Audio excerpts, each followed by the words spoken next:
আজকে আমি আপনাদের সঙ্গে এমন একটা বিষয় শেয়ার করব যেটার জন্য দেখার কোনো দরকার নেই। সেটা আমরা যে কোনো কাজ করতে করতে শুনতে পারবো।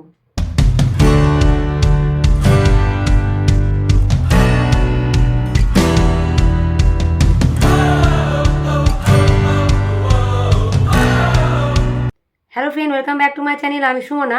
আজকে আমি যেটা শেয়ার করব তার নাম হচ্ছে ভিজুয়ালাইজেশন। হ্যাঁ, যেটাকে বলা হয় মনের সিনেমা। বাস্তব জীবনে কোনো কিছু অর্জন করার আগে মানসিকভাবে একটি সফল ফলাফল কল্পনা করে নেওয়াকেই বলা হয় ভিজুয়ালাইজেশন। তবে ভিজুয়ালাইজেশন এমন কিছু নয় যা শুধু গায়ক, খেলোয়াড় বা সিনেমা তারকাদের জন্য সংরক্ষিত।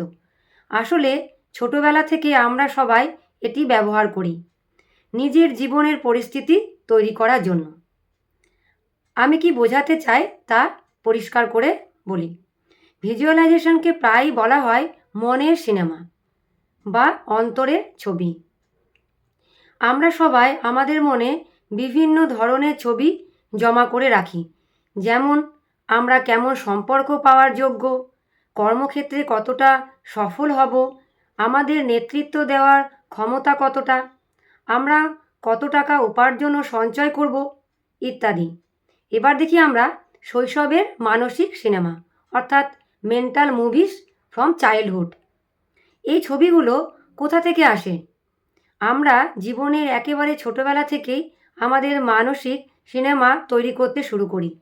যদি ছোটবেলায় আমরা সমালোচিত হই বা নিজেকে অযোগ্য মনে করি, তাহলে সেই ঘটনাগুলো এবং তার সাথে যুক্ত অনুভূতিগুলো আমরা মনের মধ্যে ছবির মতো সংরক্ষণ করে রাখি। যেহেতু আমরা বারবার সচেতন ও অবচেতনভাবে এই ছবিগুলো নিয়ে ভাবি, তাই আমরা প্রায়ই জীবনে এমন পরিস্থিতি তৈরি করি যা সেই পুরনো ছবির সঙ্গেই মিলে যায়। উদাহরণস্বরূপ, তুমি হয়তো এখনও মনে গেঁথে রেখেছ প্রাথমিক বিদ্যালয়ে কোনো শিক্ষক তোমাকে বকেছিলেন। পুরো ক্লাসের সামনে তুমি অপমানিত বোধ করেছিলে। পরে যখন স্কুলে বা কোনো দলের সামনে নিজের মতামত দেওয়ার সুযোগ এসেছিল, তুমি চুপ করে গিয়েছিলে, কারণ অবচেতন মনে তখনও সেই কষ্টের স্মৃতি কাজ করছিল। সেই ছবিটি তোমার মনে রয়ে যায় এবং তোমার বর্তমান কাজকর্মের উপর গভীর প্রভাব ফেলে। কল্পনা জ্ঞান থেকে বেশি গুরুত্বপূর্ণ, এটা বলেছেন আলবার্ট আইনস্টাইন। দুঃখজনকভাবে আমাদের অনেকেই শৈশবের এই মানসিক সিনেমাগুলো কখনো আপডেট বা পরিবর্তন করি না। তাই আমরা বারবার এমন ফলাফলই তৈরি করি যা আমাদের পূর্ণ সম্ভাবনার চেয়ে কম। এরপর যা আসছে তা হলো ভিজুয়ালাইজেশনের শক্তি ব্যবহার করে জীবনের প্রায় প্রতিটি দিক উন্নত করার কিছু কৌশল। নিজের মানসিক সিনেমার দায়িত্ব নিজে নিন, অর্থাৎ take responsibility for your own movies. সব মানসিক ছবি শুধু শৈশব থেকে আসে না। আপনি আপনার সম্পর্ক, কর্মজীবনে অভিজ্ঞতা এবং অন্যান্য ঘটনার উপর ভিত্তি করে প্রতিনিয়ত নতুন মানসিক সিনেমা তৈরি করছেন। আপনার মানসিক ছবির উৎস যাই হোক না কেন, একটি বিষয়ে মনে রাখা জরুরি: আপনি এবং শুধু আপনি আপনার নিজের মানসিক সিনেমার নিয়ন্ত্রণে আছেন। চলুন একটি ছোট পরীক্ষা করি। আপনার পছন্দের স্বাদের আইসক্রিম ভর্তি একটি কণ কল্পনা করুন। এতে কি আপনার মনে কোনো ছবি ভেসে উঠছে? নিশ্চয়ই উঠছে। এবার একটি হাতির কথা ভাবুন। দেখতে পাচ্ছেন? এখন হাতিটার রং গোলাপি করে দিন। 1 সেকেন্ডেরও কম সময়ে আপনি একটি গোলাপি হাতির ছবি তৈরি করে ফেলবেন। এবার কি আবার আইসক্রিম কোণের ছবিটা মনে আনতে পারবেন? অবশ্যই পারবেন। আমি কি বলতে চাই তা বুঝতে পারছেন? আপনার মনের ভেতরে যে ছবিগুলো থাকে সেগুলোর ওপর আপনারই নিয়ন্ত্রণ আছে। তবে আপনি যদি সচেতনভাবে ঠিক না করেন কোন ছবিগুলি মনে চলবে, তাহলে আপনার মন তার পুরনো সংগ্রহে ফিরে যাবে এবং বারবার পুরনো সিনেমাগুলোই চালাতে থাকবে। পুরনো সিনেমার অর্থ বদলে দিন। Change the meaning of the old movie. অতীতের কোনো ঘটনার কথা অস্বীকার করে লাভ নেই, তা যতই কষ্টদায়ক বা হতাশাজনক হোক না কেন। যেমন ধরুন, কোনো শিক্ষক আপনাকে সমালোচনা করেছিলেন, এই ঘটনাটি আপনি বদলাতে পারবেন না, কিন্তু আপনি সেই ঘটনার অর্থ বা ব্যাখ্যা বদলাতে পারেন। যখন আপনাকে প্রথম সমালোচনা করা হয়েছিল, তখন হয়তো আপনি ভেবেছিলেন আমি যথেষ্ট ভালো নয় বা আমার মতামতের কোনো মূল্য নেই। এটি ছিল একটি শিশুর দৃষ্টিভঙ্গি, কিন্তু অজান্তে আপনি হয়তো সেই ভাবনাটি বড় হয়েও বয়ে নিয়ে চলেছেন। কিন্তু আজ আপনি সচেতনভাবে সিদ্ধান্ত নিতে পারেন ঘটনাটি ভিন্নভাবে দেখার জন্য। উদাহরণস্বরূপ, শিক্ষক হয়তো আপনার সাথে একমত হননি, কিন্তু সেটি আপনার বুদ্ধিমত্তা বা একজন মানুষ হিসেবে আপনার সামগ্রিক মূল্যের বিচার ছিল না। ক্রিয়েট নিউ পিকচার্স, নতুন ছবি তৈরি করুন। আমরা যখনই চাই তখনই আমাদের মনে নতুন মানসিক ছবি বা কল্পনা তৈরি করতে পারি। আর যখন আমরা এমন নতুন ছবিগুলোর উপর মনোযোগ দিই যেগুলো শক্তিশালী অনুভূতি ও আবেগ জাগায়, তখন আমরা সেই নতুন ছবিগুলোর সমর্থনে কাজ করতে শুরু করি। তাই প্রথম ধাপ হলো আপনি যে ফলাফল চান তার একটি মানসিক ছবি তৈরি করা। আপনার কল্পনা শক্তি এখানে একমাত্র সীমা। আপনি জানেন, অধিকাংশ মানুষ জনসমক্ষে কথা বলতে খুব ভয় পায়। একের পর এক জরিপে দেখা গেছে মানুষের সবচেয়ে বড় ভয় হচ্ছে পাবলিক স্পিকিং। মৃত্যু ভয়ের আগেও এর স্থান। তাই যখন বেশিরভাগ মানুষকে বক্তৃতা দেওয়ার কথা ভাবতে বলা হয়, তখন তাদের মনে কেমন ছবি ভেসে ওঠে? তারা নিজেদেরকে দর্শকদের সামনে নার্ভাস হয়ে দাঁড়িয়ে থাকতে দেখে, হয়তো কি বলবে তা মনে রাখতে পারছে না। এই ধরনের ছবিগুলো বারবার মনে চালাতে থাকলে আপনি নিশ্চিতভাবে একজন বক্তা হিসেবে খুব বেশি সফল হতে পারবেন না। তার বদলে মনে এমন একটি ছবি গড়ে তুলুন যেখানে আপনি আত্মবিশ্বাসের সঙ্গে আপনার বক্তব্য দিচ্ছেন। দর্শকরা আপনার প্রতিটি কথা মন দিয়ে শুনছে, আপনাকে স্মার্ট দেখাচ্ছে, আপনার উপস্থাপনা মসৃণ, আপনি একটি মজার গল্প বললেন এবং সবাই হাসছে। শেষে আপনি জোর করতালিতে সাড়া পেলেন। পরে অনেকে এসে আপনাকে অভিনন্দন জানালো। দেখুন তো, এই ধরনের মানসিক ছবি কি আপনাকে আরও ভালো বক্তা হতে সাহায্য করতে পারে না? তবে এটাও মনে রাখুন, মনের এই ছবিগুলো একদিনে তৈরি হয় না, কিন্তু ধৈর্য ধরে এবং নিয়মিত এই মানসিক ছবিগুলোর ওপর মনোযোগ দিলে আপনি স্বয়ংক্রিয়ভাবে এমনভাবে কাজ করতে শুরু করবেন যা আপনার লক্ষ্যকে সমর্থন করবে। Picture your way to sales success. বিক্রয়ের সফলতার জন্য কল্পনা করুন। আপনি যদি কোনো পণ্য বা সেবা বিক্রির সঙ্গে যুক্ত থাকেন, তাহলে নিজেকে নিয়মিত সফল হতে দেখাটা খুবই গুরুত্বপূর্ণ। আপনি যদি কাঙ্ক্ষিত ফল না পান, তাহলে প্রায় নিশ্চিত যে আপনি মনের মধ্যে মাঝারি মানের বিক্রি বা ব্যর্থতার ছবি ধরে রেখেছেন সফলতার বদলে। এখনই ভাবুন আপনার পরবর্তী মিটিংটি একজন সম্ভাব্য গ্রাহকের সঙ্গে কেমন হবে। আপনার মনে সেই সাক্ষাৎকারটিকে আপনি কিভাবে দেখছেন? আপনি কি আত্মবিশ্বাসী এবং প্রভাবশালী? আপনি কি উৎসাহের সঙ্গে আপনার প্রস্তাবের উপকারিতা ব্যাখ্যা করছেন? সম্ভাব্য গ্রাহক কি আপনার কথায় আগ্রহী এবং গ্রহণযোগ্য? আপনি কি স্পষ্টভাবে আপনার মিটিংয়ের সফল ফলাফল কল্পনা করতে পারছেন? মনে রাখবেন, আপনি আপনার নিজের মানসিক সিনেমার প্রযোজক, পরিচালক, চিত্রনাট্যকার, আলোক সমন্বয়কারী, পোশাক ডিজাইনার এবং কাস্টিং ডিরেক্টর সবই। এই ছবিগুলো কেমন হবে তা আপনি নিজেই ঠিক করেন। মনে মনে বারবার সফল ফলাফলের অনুশীলন করলে আপনি আপনার বিক্রয় জীবনে সাফল্যের পথ তৈরি করছেন। অবশ্যই যদি আপনি মনের মধ্যে এমন ছবি চালান যেখানে সম্ভাব্য গ্রাহক আপনার ধারণা প্রত্যাখ্যান করছে এবং আপনার উপস্থাপনায় কোনো আগ্রহ দেখাচ্ছে না, তাহলে আপনার বিক্রির প্রচেষ্টায় খুব সীমিত সাফল্যই আসবে।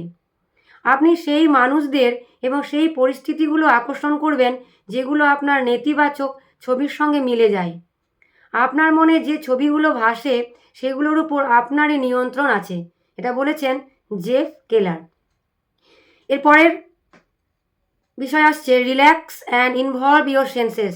শান্ত হন এবং আপনার ইন্দ্রিয়গুলোকে যুক্ত করুন।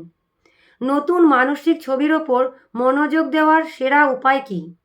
প্রমাণিত হয়েছে যে যখন আপনি শান্ত থাকেন এবং একসঙ্গে অনেক কিছু ভাবেন না, তখন আপনার মন কল্পনাকে সবচেয়ে ভালোভাবে গ্রহণ করে। তাই বাড়িতে একটি আরামদায়ক চেয়ারে বসুন, চোখ বন্ধ করুন এবং কয়েকটি গভীর শ্বাস প্রশ্বাসের ব্যায়াম করুন, যাতে এমন মন পরিষ্কার হয় ও শরীর শিথিল হয়। তারপর এমন একটি ছবি গড়ে তুলুন যেখানে যত বেশি সম্ভব ইন্দ্রিয় জড়িত থাকে।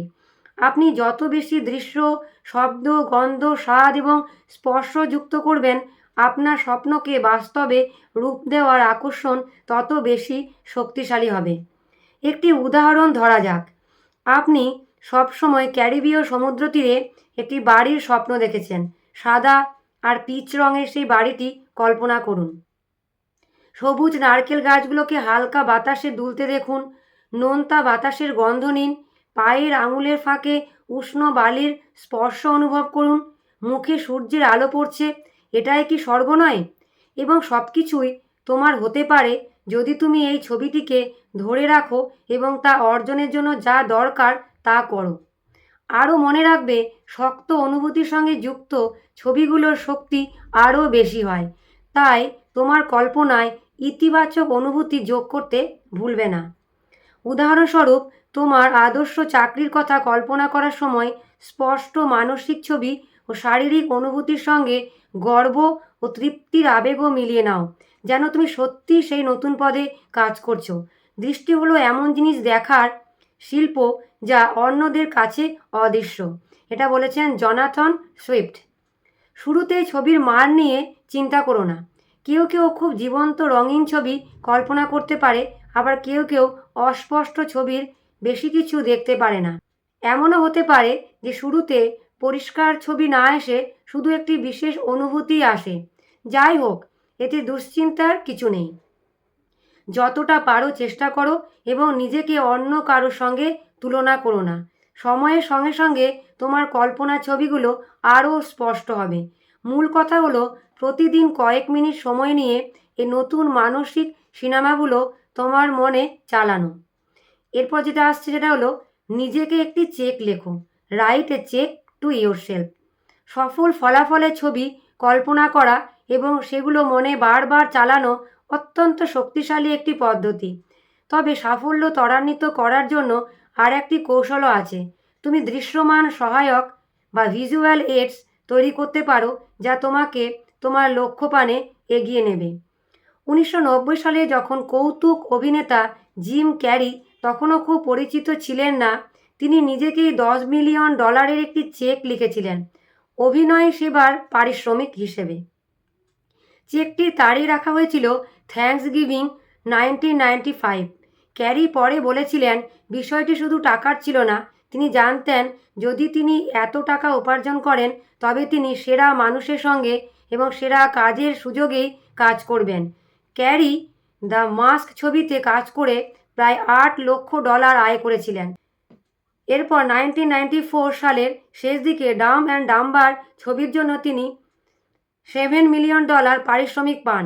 1995 সালে তিনি আরও বহু $1 মিলিয়ন আয় করেন এবং পরে প্রতি সিনেমায় $20 মিলিয়ন পর্যন্ত তিনি পারিশ্রমিক পেতে শুরু করেন।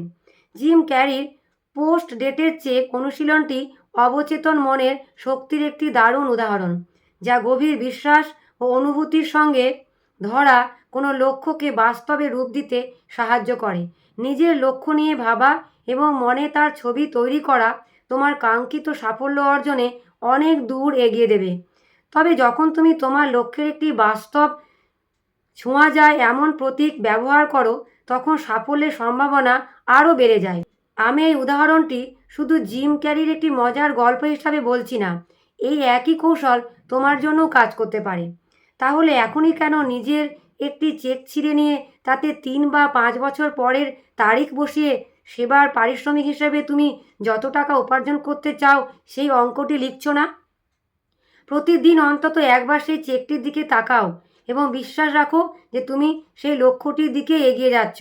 যে চাকরিটি তুমি চাও তা পাওয়া। তুমি বিভিন্নভাবে দৃশ্যমান স্মারক নিজের সুবিধার জন্য ব্যবহার করতে পারো। এটি শুধু চেকের মধ্যে সীমাবদ্ধ নয়।